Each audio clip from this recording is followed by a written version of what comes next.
Good evening, everybody, and welcome to Kimmie's Recovery Zone.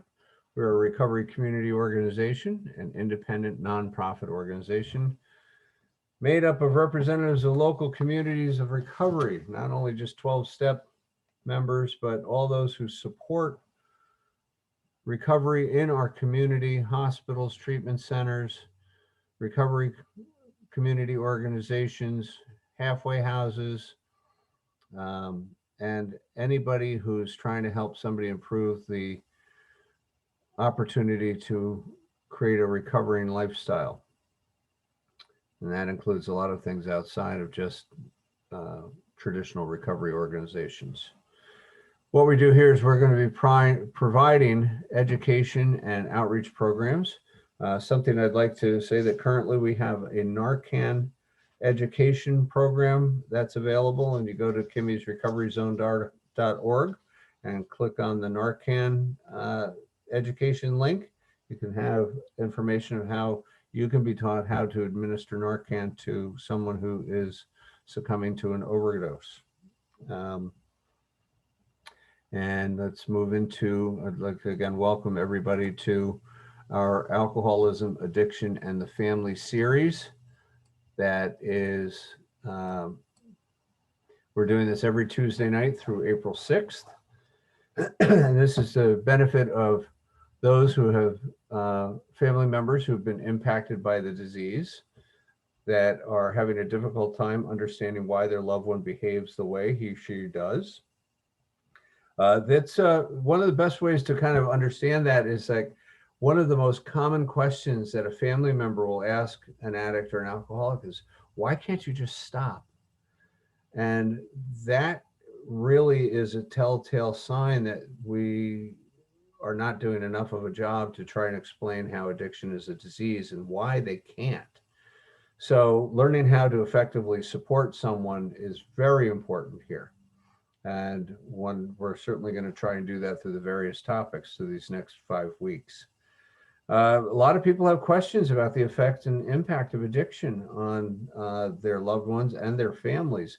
And one of the benefits of having an environment like this is that we give you the opportunity to ask questions, and I am monitoring the chat, that if you have a question, please, there's no such thing as a silly question. There's no such thing as a question that's too small. It may be very important because when I have worked with families, I certainly understand how hard it is sometimes that people want answers. They don't know how to verbalize a question. And if you ask a question, it may be the way that somebody else doesn't know how to verbalize it. So please feel free to ask questions. And we want to lessen the impact of that feeling of hopelessness about the future of themselves and their loved ones. Over this 6-week session, we are going to be covering a lot of different topics. Last week, we covered in depth the disease concept and the signs and symptoms of chemical dependency, and briefly touched on family systems and family roles. And tonight we're going to be, and throughout the course of this 6 weeks, we're going to be incorporating this is all interdependent. And it's really important that, I'm going to be bouncing back here and there. I'll highlight what's important, but I would like to stress that these are available for, all these sessions are going to be available for viewing on the Kimmie's Recovery Zone YouTube channel, and the link will be on the Kimmie's Recovery Zone page. So please feel free to put that there, share it with friends if you'd like, and you'll always be able to contact us if you have questions or would like any additional information. And like next week, we'll be doing signs and symptoms. But our goals are at the end of this is to really find and help you find pathways to healing. So tonight, as I said, we're going to be discussing family systems and family roles. And one of the things that I'm going to be doing is that I'm going to be discussing the disease concept or disease model and chemical dependency as it manifests itself as a family disease within this. Virginia Satir is like one of my favorite people who I have studied, and humorously, if you Google Virginia, you might be very surprised that, and it wouldn't surprise me to find out that when Robin Williams did Mrs. Doubtfire, that this is the person he modeled her after. But I love this phrase. I want you to get excited about who you are, what you have, and what can still be for you. I want to inspire you to see that you can go now far beyond where you are right now. And that was Virginia. We're going to go back, and we did this last week and talked about the elephant in the room. And there's our cute little elephant there. It'll, got all the little components of the parts, and he's got that cute little trunk as well. So briefly, to go over the disease concept again, it is a chemical, biological issue that is primary, progressive, chronic, and left untreated fatal. And that progression is marked by the use of alcohol or other mood-altering substances. The progression of that disease is like, sometimes they'll move on from something that doesn't work, it takes too long to work, and they're finding something that works faster. They may increase the frequency of their use. They may increase the amount of their use. And these are also marked by increased tolerance, which means that you need more of the substance that than you were prior using to reach the desired effect. And then the symptoms of withdrawal when you stop using. Chronic means that it is with you all the time, and with treatment it can go in remission. But the problem with it is that, people who, if you go to an AA meeting, you'll hear people talk about, some people who've had significant time of recovery, and then they stopped going to meetings or stopped practicing their programs of recovery for a multitude of reasons, or one reason. It could be anything. The most common is they stopped going to meetings because they got too busy, they moved, they got into a relationship, and as they stopped, as they got farther and farther away from utilizing the sponsor, their networks, the tools of the program, they said, oh, well, I got this, and maybe I can handle a drink, and the spiral starts all over again. And that progression also is social drinking, leading to blackouts and the loss of control.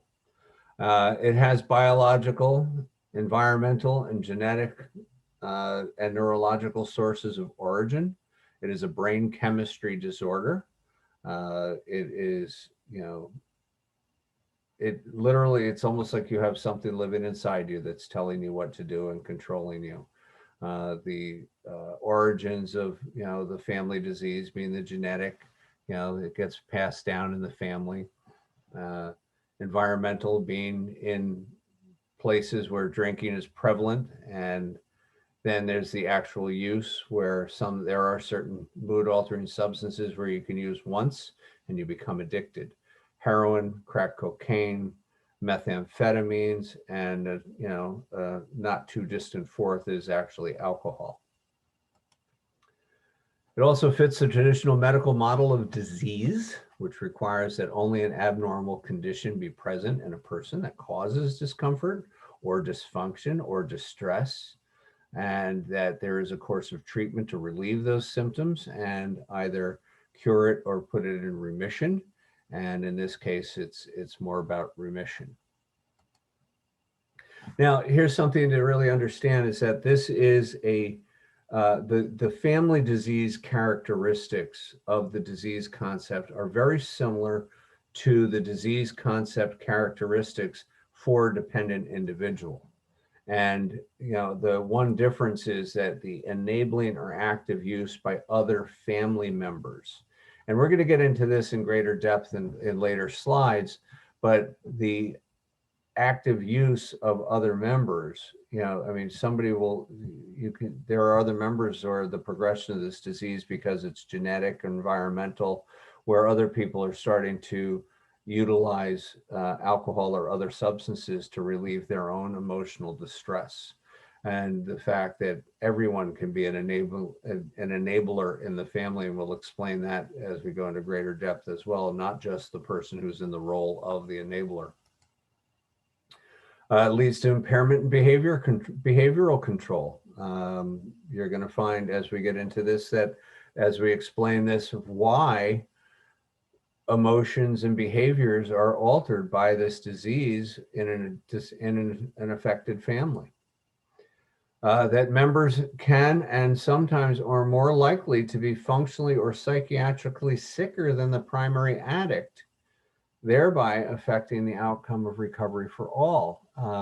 When I showed you the mobile last week, and I'm going to show it again very shortly, you see that the dependent has the tentacles of affecting everybody in the family, and then you get another family, and then they're starting to affect everybody else, including the dependent, and it creates a whole an exponential amount of problems greater than the problem that was originally there.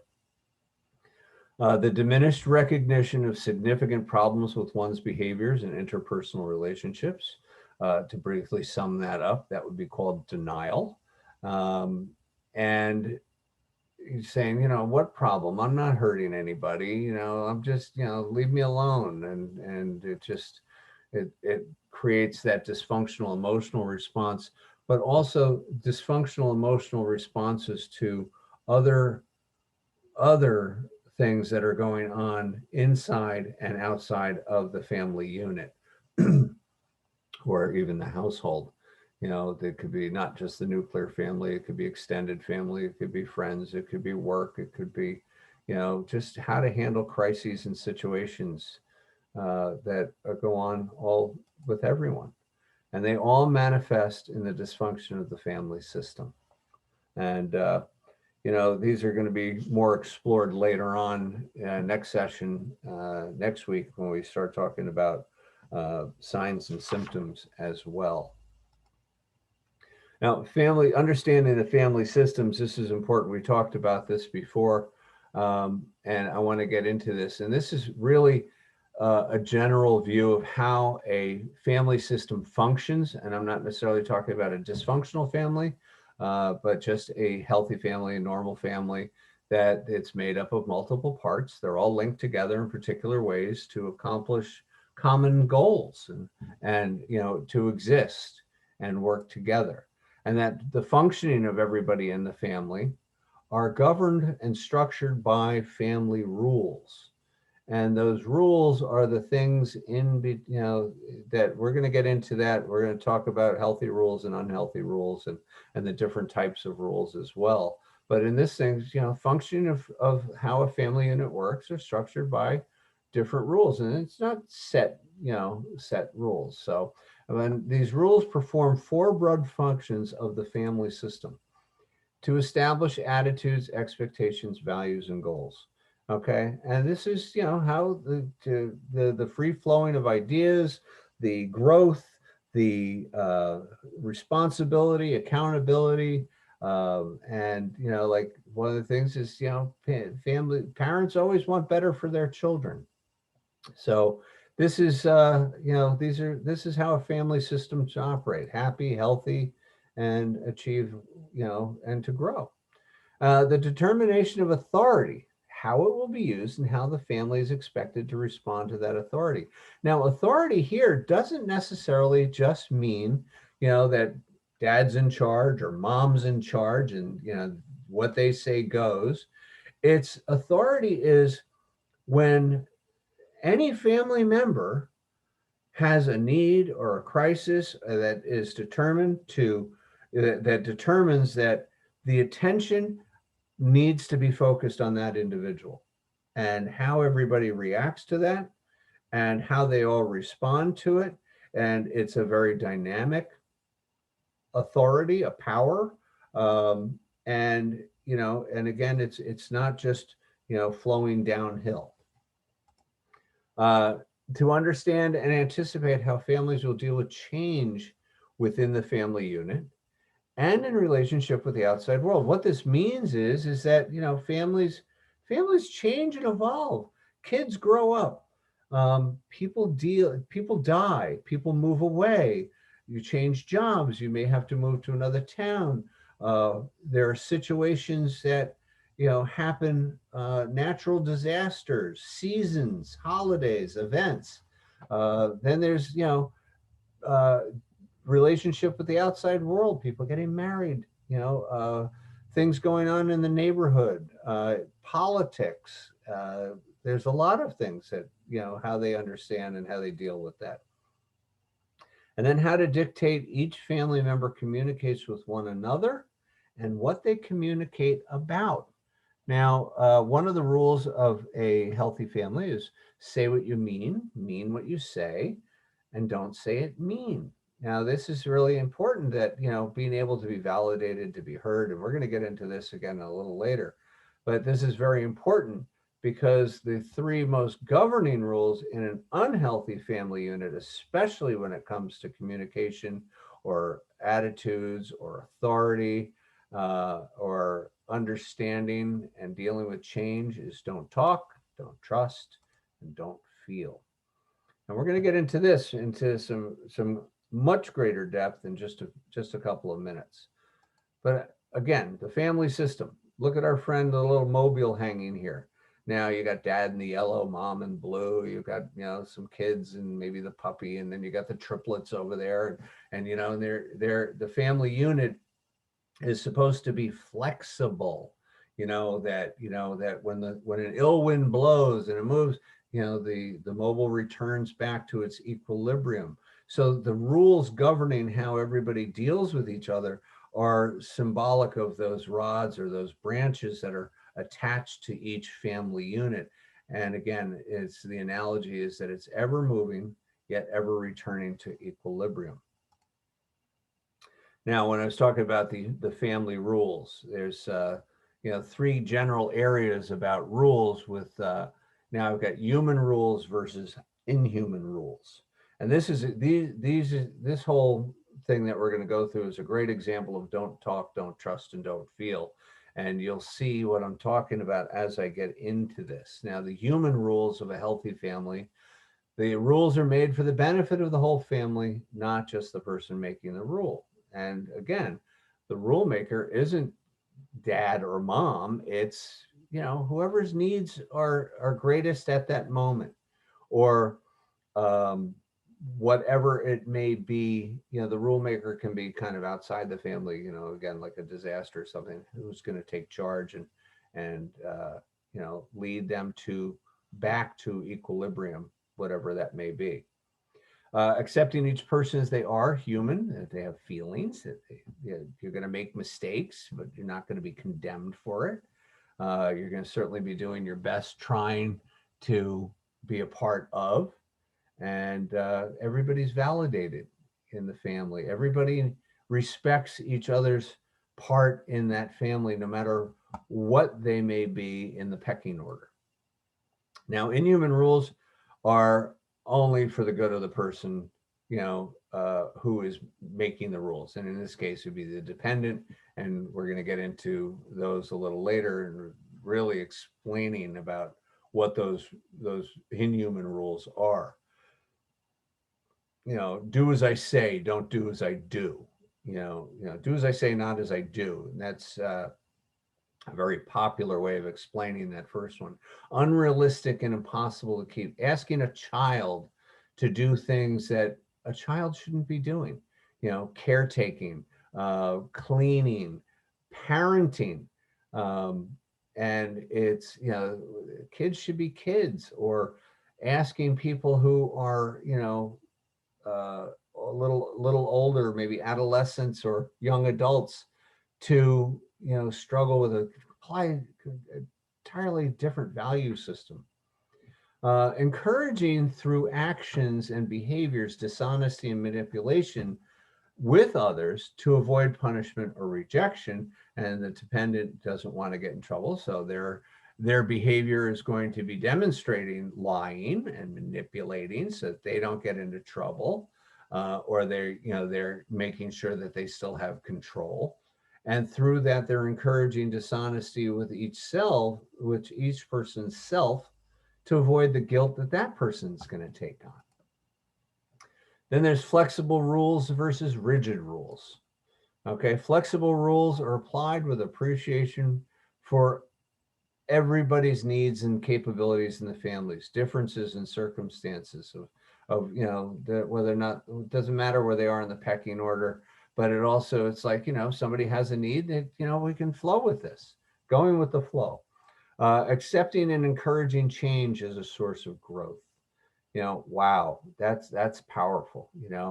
Helping somebody be better at that, understanding, getting somebody to understand that, hey, keep trying. Just because you failed once doesn't mean you're going to fail again. Encouragement, support, compassion, which is really important.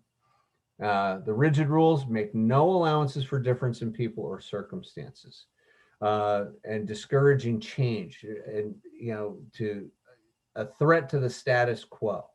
Now, the best way to give an analogy for this is think of an army boot camp. You've got all sorts of different men or women gathered together, but now they have to conform. They have to wear uniforms. They have to behave. They've got a regimen they have to follow, and there is no deviation from that.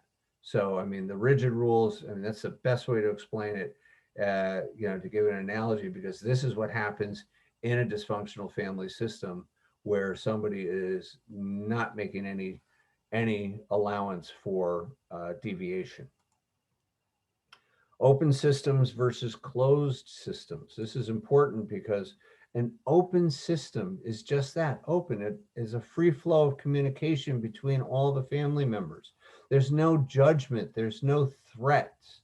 Everyone's free to talk about what they need without having somebody say, oh, you're so stupid, that's ridiculous. It's like, okay, that's cool, and if there's something that, maybe you want to have, understand that maybe that's not such a good idea, you talk about it in a different way. Everybody's heard with their thoughts, they're appreciated, and they're validated. In a closed system, the exact opposite. Not allowed to interact with each other.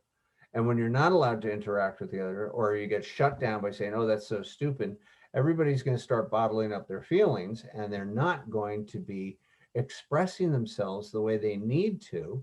And that's going to start manifesting in different ways. And I'll start showing that up in a few minutes as well.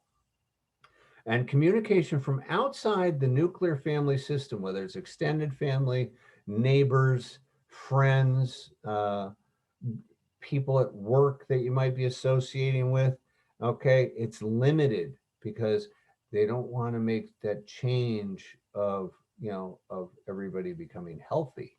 They don't want people to grow. They want people to stay the way they are. And that's really, again, and these three, all these things really are great in-depth explanation of don't talk, don't trust, don't feel.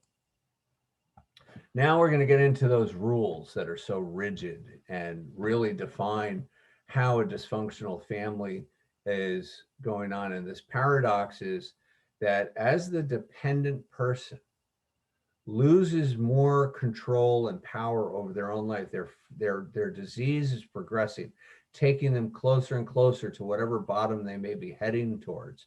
And that bottom could be even death before it comes to treatment, because that has happened too. The person, without knowing it or maybe knowing it, is wielding more and more power over that family, because in that family system of that don't talk, don't trust, don't feel, and and again, I'm going to get into, as you see these rules when they come up, the person who has the power makes the rules. And it's not that flexible thing where, oh, somebody's needs have to be met. It's not that. It's this person is the one making the rules. So here's the first rule, in order. The dependent's use of alcohol and drugs is the most important thing in the family's life. The use has to be perpetuated. The planning, the using, the recovering, just as it is with an addict, the time that's consumed by that person for obtaining drugs or alcohol, using the time spent using, and we're not talking hours, we're talking, it could be days, weeks, or months. And for each binge or, however it's going as the progression. And it's, then the next rule is that alcohol and drugs are not the cause of the family's problems.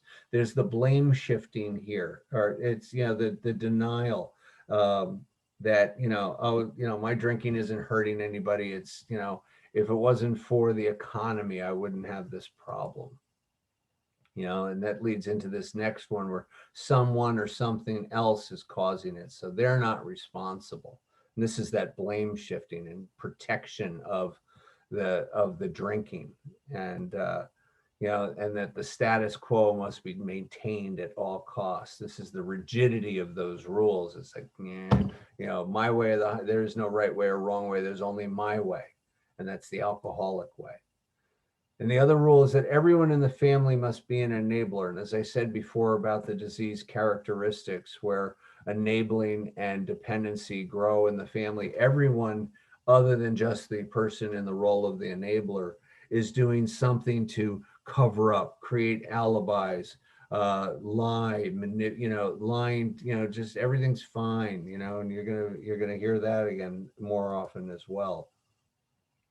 And, no one can discuss what's really going on with one another or with outsiders, because what's going to happen here is that you're going to start seeing that you can't break the chain. It's really important not to break the chain. So, and this is the standard rule, is that no one may say what they're really feeling, because that's taboo here. So here's something that I want to show, is that the dependent's true feeling, the dependent's behavior, and what happens to the family members. And again, we're going to get into this in greater depth next week with the signs and symptoms. But the dependent's true feeling is that, hang on just a second. Okay. The dependent's true feeling, what they're really feeling inside. They may not even be able to identify it themselves, but what's really important here is that that dependent has guilt or self-hatred for what they're doing, how they're living, the fact that they're just, everything's going down. So what they do is they mask it with self-righteousness and start blaming others. And if you go back up to those other rules, that alcohol and drugs are not the cause of the family problems, something else is something, they're not responsible. And that instills guilt and self-hatred inside the other family member of themselves, like that they're to blame. Then the dependent is riddled with fear of change, fear of basically everything, of living even. And so what they do is they mask that with aggressiveness and anger. And sometimes this manifests not only in just resentment and loud, boisterous behavior, but also sometimes violence and abuse.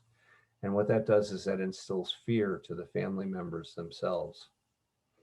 The helplessness that they feel over the disease, that they're trapped, that they can't do anything. So they're losing control. So they start controlling others where they can, either controlling the children, controlling the spouse, and if you've ever heard the expression, if you have to control something, it's already out of control.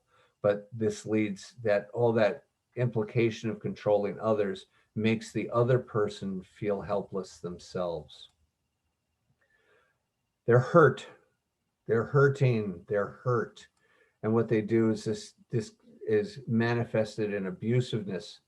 And what winds up is that the family members feel hurt themselves. And this is where an expression, hurt people hurt people.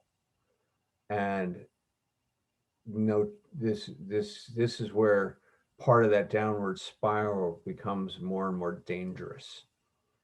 And this loneliness and rejection because of, everybody's starting to, move away from that person or treat them differently. So they start rejecting others themselves and creating loneliness and rejection in someone else. And then the feeling of low self-worth in their own existence, it's masked by grandiosity, and they criticize, and they're very critical of everybody else. They just, they're putting themselves up on top of everybody else and making everybody feel less than, so they don't look so bad, and it creates more low self-worth with that. So, again, that hurt people. And it's part of that whole downward spiral. I want to go back to what we talked about last week with the whole person model and the components that make up a healthy individual. And but it's not only a healthy individual, the family unit possesses these qualities as well. And in a healthy family, the physical potential, where everyone has all the physical abilities of health, strength, dexterity, agility, sensory awareness, energy, communication, the emotional potential. They're able to control their feelings, understand that they have depth, and they can respond to both inner and outer events, like in life circumstances. They can feel joy, they can feel sadness, they can experience, a beautiful day, and they can experience a rainy day. The social potential, being with other people. How are relationships developed? And in a healthy family, you're going to have healthy relationships. So that gets passed on, that how people can develop another relationship with other people, not only within their nuclear family, their extended family, but also with their friends and and when they create families of their own. The mental potential, which ties almost everything together, learning from the past, is an expression that says, those who do not learn from their past are condemned to repeat them, or learn from their mistakes are condemned to repeat them. So learning, from the past as growth opportunities. The present, being able to plan, to formulate ideas, to understand options and make good choices, to prioritize, to delegate, to recruit, to be able to be in the now and problem solve and move forward. And then the future thinking, having that balance of fantasy and imagination of, having your head in the clouds while your feet are on the ground, being able to set goals and understand that as you evolve in life, you're going to have new behaviors that are going to be required with each new day that comes. Volitional potential talks about the capacity for making choices. It's self-esteem, self-worth, self-confidence, self-centeredness in a positive way, and self-respect, and understanding that I'm okay and I don't have to worry about other people's value judgments, and that I'm not going to be shut down every time I come up with an idea, and I can build trust and faith in others. And the spiritual potential, just being able to have awareness of beauty and of things around you, knowing how you fit into the universe, the family, and being comfortable in your own skin. Now, in the affected family, this is the opposite of those things. And in the physical potential, as the disease progresses, all of the outward signs are the physical, what people look like, how they behave, their body language. They're sick all the time. You can see them gaining weight or losing weight. Not hygiene is out there. These are all warning signals, or that they start developing a dependency of their own, outside of the dependent person in the family. And the emotional potential, if you don't have coping skills to understand how to deal with your own, you're going to develop an increased sense of fear, anxiety, depression. And that's going to manifest in a lot of impulsivity, which could be violence or verbal abuse, denial, avoidance, and like just feelings don't exist, and not having an affect at all. The social potential. This is when, friendships and everybody who is important to your life, or you're just letting them drift away, or you're ignoring them, avoiding them. And, but the good thing is that it takes time, but these people that use to recover, but what happens is the people you're pushing away are probably healthy, and they're the ones trying to help you, and you in that denial because you don't have the coping skills. So to recover and regain these relationships is going to be, it's going to determine what kind of recovery path you follow. And your actions will speak louder than words, because that's what they're witnessing, because they've heard your words. Just like the dependent has says, oh, this time it's going to be different. Well, it works out the same way with the family and the social things as well. And the mental potential, reality becomes distorted. The input and the processing, the perceptions, how you're using your emotions, how you're reacting. There's no sound platform of facts or reason for your decision making or your actions. And this is a very scary thing, because it could also be influenced by mood altering substances as well, and definitely mood altering behaviors. Spiritual potential is going out the window. The spirituality is not there. And what happens is that when people see little reason to exist, they start finding different ways to escape and finding short-term superficial solutions that don't last. Just as like the effects of alcohol wear off, you wind up with a hangover, and the problem you were escaping is still there, but now there's other problems that have manifested because you avoided, ignored, or you created new problems because you were drinking or drugging. And then disillusionment, restlessness, fatigue, depression, all these other things start leading into it. And it can also lead to not only other grave addictions, but suicide as well. And excuse me. And then there's the volitional potential, that willpower. If you lose control, you're trying to control, you have lost control. And this is all based on capacities and ability to make choices. And here we say being flexible, open to new input, ready to adapt and change as situations do. If you're unhealthy, you cannot be flexible. You cannot open to new input. You can't adapt and change, and you can't handle dynamics of life. And you no longer have any control over anything. Again, these defenses that manifest are denying, blaming, anything that's going to distract or deflect away from the primary problem. That, and this is this becomes prevalent, it was from the dependent first, and now it's being manifested in the family members, and they're using those same things.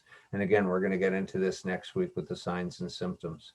But it leads to more emotional states of high intensity, the anger, the fear, the increased shame and guilt. And again, shame is something that is projected upon you, that's received by the person, where you're taking their values, their judgments, their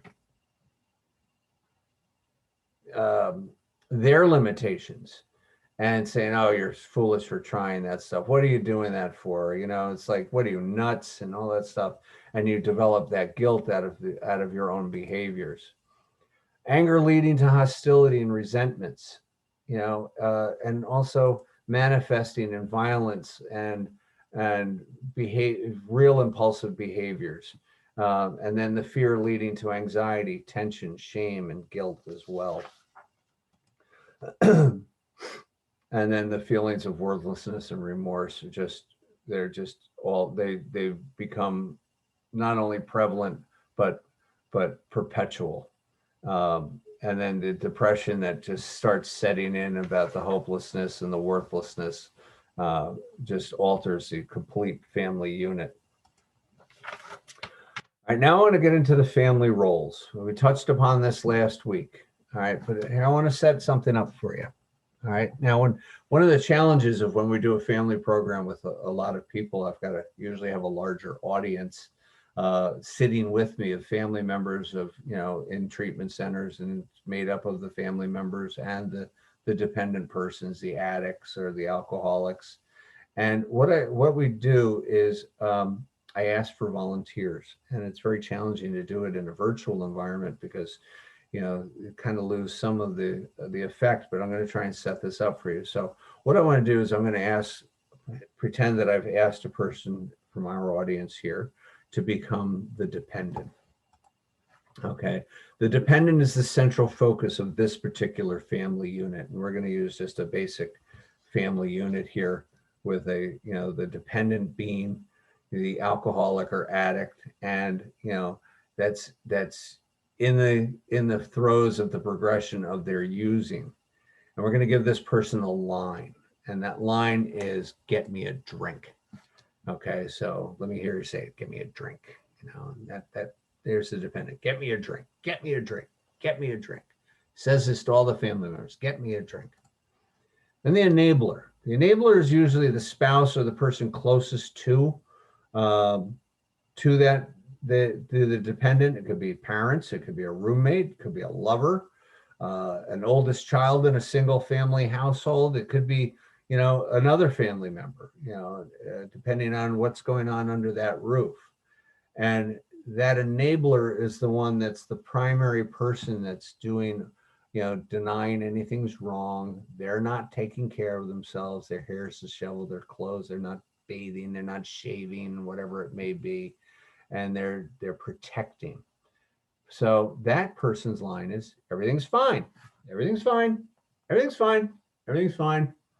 Everything's fine. Everything's fine. Then we get the hero. The hero is usually the oldest son or daughter, most helpful inside the family, and usually an overachiever, and successful outside. Now, this is like if they're say adolescents, they're doing really well in school. Maybe they're doing really good on a sports team or some kind of a club, or they're excelling in a talent that they have. Or if they're young adults, they're on a solid, they've done a great job in college and they're on a great career path, and they're moving in, but it's all outward. It's all on the outside. Okay, because they're not letting anybody in on the inside of what's going on inside under their roof. Okay, so that's something to think. But here's the thought. What if the hero is 9 or 10 years old? What should a child be doing? Should a child be caretaking? Should a child be helping raise their little brothers and sisters? Should a child be cleaning? Should a child be preparing meals? Should a child be parenting? So, but this is the person that's helping the enabler as well. And we're going to certainly get into what they're going to become as well. But their line is, I'll take care of that. I'll take care of that. I'll take care of that. I'll take care of that. That's their line. The scapegoat. Scapegoat is most often the second child, never achieves the same status as the hero because it's not going to be the hero. The hero's already got that role. And the scapegoat, and we all know the scapegoat is the person who takes the blame, is usually one of the first recipients, if not the primary recipient, of the dependent's justification for using, the blame shifting. It's their fault, because what's happening is that they're withdrawing and they're starting to get into trouble themselves, maybe with the law, at school. They're starting to use themselves, and their low self-esteem, they're finding some other way of, acting out. They're rebellious almost. So the scapegoat, their line is, I'm out of here. I'm out of here. I'm out. I'm out of here. Gone. See ya. Bye. I'm out of here. The lost child. Lost child is a middle child, third or more, and just simply withdraws. Its way of dealing with the hurt and the pain that's going on in the family is to completely isolate, withdraw, remove themselves.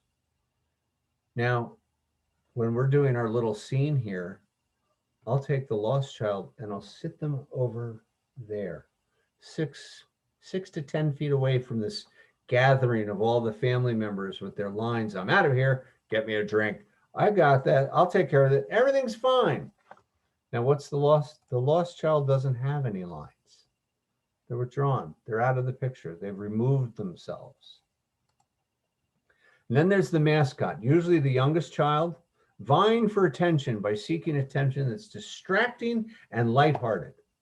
And the reason why lighthearted and entertaining and acting like a clown is because if they're displaying any negative emotions or whining, they're going to get told to shut up, behave, whatever.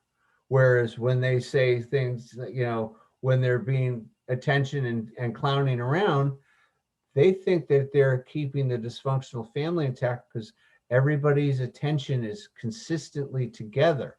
So their line is, do you want to hear a joke? Knock, knock. Who's there? Boo. Boo-hoo. Oh, don't cry. Or, how did the bird fall out of the tree? The squirrel pushed him. All right, I promise I won't tell those jokes again. But you can see how, when that behavior, because it has a reward to it, is going to be negatively reinforced. So what happens next?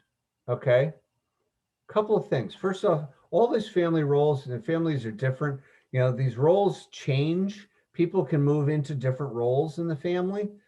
Somebody can be, if the hero moves on or finally gets healthy and says, they're not, I'm out of here. They're like, I'm setting good boundaries. I'm going to leave. Somebody else can move into becoming the hero, which would usually be the mascot. The lost child could become the next scapegoat. The scapegoat can become the next dependent. The enabler can become the next dependent. The hero child can become the next dependent. There's no real specific template or order of what happens to that. So while we're doing this, while we're having this little role play and everybody's saying their lines, get me a drink. Everything's fine. I'll take care of that. I'm out of here. Hey, want to hear a joke? And then there's the lost child over there. I'll quietly go over and ask the dependent to leave the scene, and we'll remove him. That's signifying that the dependent is going to go to treatment, or who knows what happens. But yet we've got everybody still saying their lines and they're still behaving the same way. Okay? They're not healing. They're not getting any help. It's all the same functioning system the way it was. We've just taken the dependent out. So if nothing changes and I bring that dependent back into that family unit and they're all still doing the same thing, what do you think is going to happen to the dependent? You think he's going to stay sober? Probably not. But you also have to look at everybody who's in there. It's like where you see yourselves in this picture. When did you act as an enabler? When did you try to avoid the scenes that have been going on around you? So this is really important. But on that path of healing, if the enabler doesn't get help, they're going to lead a life of depression, isolation, stress. But if they learn to get healthy, they can improve they start practicing self-care, they can better take care of others. And that's going to have so much of a spiritual effect of serenity, and it's going to improve their self-esteem, improve their self-worth, increase their self-confidence. And most of all, it's going to develop their self-respect. The family hero usually turns out to be a workaholic. They may go find, remember we talked about how relationships are formed. They'll find a relationship with somebody that maybe they can fix when it's almost like they marry somebody who replicates the person they couldn't fix, so they try to fix this, and it becomes transferred. But they usually wind up full of emptiness because they didn't want to let anybody into what's really going on in their lives, and they'll become that next enabler. But with help, they can become leaders and strong family, develop healthy, strong families. The scapegoat, we know the path that they were heading on in the family, but with help, they learn how to deal with the realities of their situation. They become courageous, and they make the best counselors. I know. The lost child can be depressed, isolated, and live life as a victim. They could also, the mental illness opportunities are exponential. But with intervention, these are the ones that usually have the most creativity, the most imagination, because they've been isolated. They've been kind of in their own world. A lot of artists, musical, or other kind of forms of art. This is where they come from. And the mascot can be a lonely clown and never grow up. It's always, you want to hear a joke, and they just take that behavior and they move it to wherever environment they're in, whatever life phase they're in. They become the person who's always trying to lighten up the party.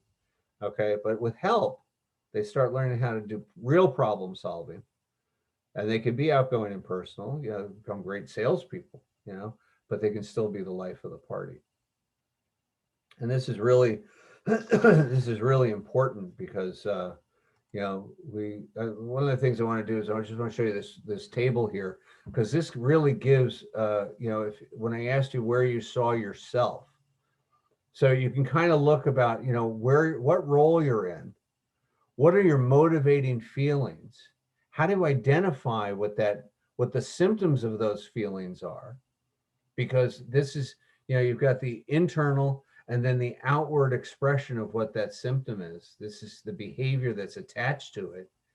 What's the payoff? Is there a positive payoff? What's the payoff for the family? And then what's the price? What's the cost of that? So, you look at where you see yourself. If you're the hero, your motivating feeling is inadequacy or guilt that you couldn't fix something. So what do? You start overachieving. And the payoff is you get positive attention for being a success. And the family is that they have a sense of self-worth within the family. But the price is their compulsive drive, that becoming a workaholic, their compulsivity is off the charts. Just look at that flow of how it goes for all the members of the family. If you're the mascot, it's really all about fear. I don't want to, I can't get squashed down. So I've always got to be on, so the clowning and the hyperactivity is the manifestation, and the payoff is like, I'm getting people to laugh. I'm getting people's attention. And the payoff of the family is like, oh, good, this is a little distraction. It's kind of funny. But the price is that there's emotional illness, that fear doesn't change. It doesn't go away. And it manifests in other ways. But then there's also that immaturity, that never growing up. So you can see wherever you may see yourself in this is really important to look at that. The pathways to healing are really important here, because if you remember, when I took that family member out of that scene, that was the intervention. We took the family member and brought them to treatment. So we have to have an intervention with the family as well, because not only, now we've taken the dependent and trying to get them better, but now it's like, okay, family, if you want this to work, it's not all about him. It's now about you. Because if you're going to keep doing this, nobody's going to get better. And that lost child is, still over there, out of the picture. So here's the intervention. I know programs that will say, we'll take somebody into treatment on one condition, that the family is going to participate in the family program. The family involvement is vital to the success of recovery, not only for the dependent, but for themselves as well. And there's treatment available for families. There's primary care treatment. I know of workshops, week-long, 2-week-long workshops for family members. And there's aftercare. There's small groups that go on, for families, for alumni programs of family members at treatment centers. Their clinical clinical work addressing the issues that surround the family, especially around all of those potentials within a whole person, the emotional, the spiritual, and the physical, because it's a physical, emotional, spiritual disease. Recovery involves not only AA and NA for the addict and the dependent, but also for the family members that become addicts or dependents themselves. And then there's Al-Anon, and we get people, we call them double winners, that are not only receiving treatment for themselves, but they're also receiving treatment for their role in the family. But for the family members that aren't afflicted with substance abuse in time, Al-Anon teaches them strengths about behaviors of how to establish boundaries, how to practice self-care. It's not about how I'm going to fix them, it's how I'm going to fix myself. And then there's always ongoing support, because ongoing support is continued therapy, counseling. Let's work on all these other issues that are out there other than just the addiction, the emotional stressors. There may be other things that have gone on. There's mutual aid groups outside of the 12-step recovery programs, grief support, cancer support. There's, church groups. There's, there's so many things. School is mutual aid, vocational opportunities, getting involved, volunteerism, where you're working at, working to help somebody else, getting out and doing something for others is going to increase this. So I want to give some key takeaways from tonight's session that's I find really important here.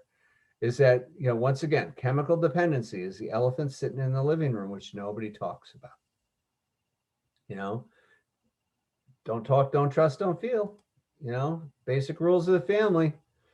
Let's not talk about all this stuff. Let's not heal. Let's not grow. Let's not evolve.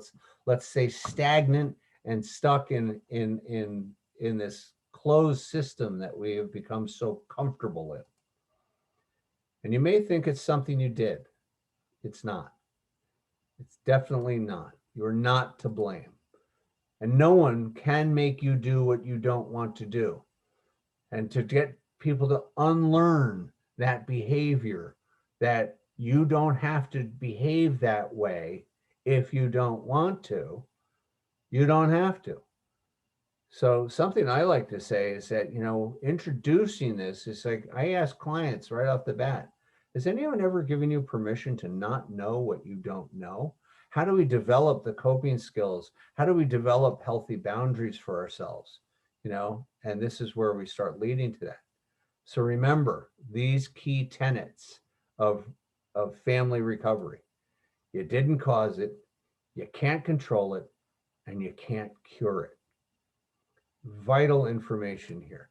So I want to just show this whole person model and go back to that healthy family, because you can get this back, except you're going to start from the now. And it's really important because you can begin again, where you can have the health and strength and everything that makes up the physical potential. You can gain control and coping skills over your feelings and learn how to respond appropriately. You can gain those social relationships back with other people.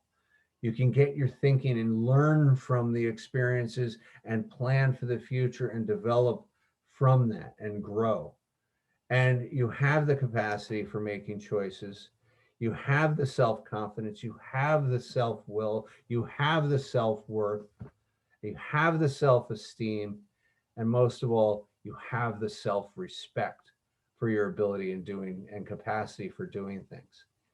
And all of those, when they're healthy, increases that value of spiritual awareness, where everything has beauty, everything has meaning, and everything has importance to your own being.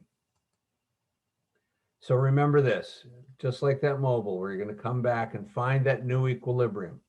Nobody can go back and make a new beginning, but we can all start from now, and we can rewrite the ending. Next week, we're going to talk about signs and symptoms and how the makeup are emotional, physical, and spiritual, because we call this a threefold disease. And I thank you very much for being here. And I encourage you to go to Kimmie's Recovery Zone to look up for future events, look at the past presentations. And if you are this does not cost anything. This is free, but we do rely on support from donations and from outside organizations and people who are going through and understand what we have. So I want to thank you again for being here, and I'm very grateful that you participated, and I hope to see you again next week. Thank you.